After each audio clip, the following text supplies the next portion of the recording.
I'm Amy from Plantworx, and I'm going to talk to you about how to navigate around and use your Plantworx app once you've downloaded it from the App Store.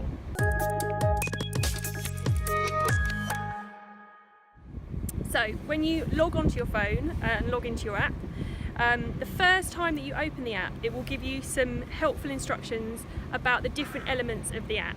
So you'll see a pop-up box with a little helpful tip, and it will click next. The first thing it will show you is how to favourite exhibitors.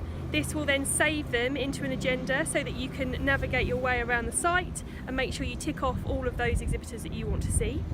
The next pop-up will show you the seminar topics and agenda items, so that again you can favourite talks and speakers, so that you can receive alerts about when they're about to start and where they are located.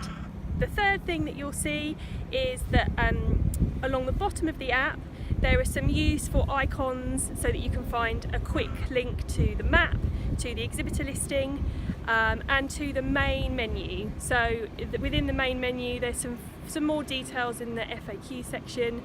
There's some speaker biogs if you want to find out more about the people that you're going to see, and there's some useful information about transport to and from the show.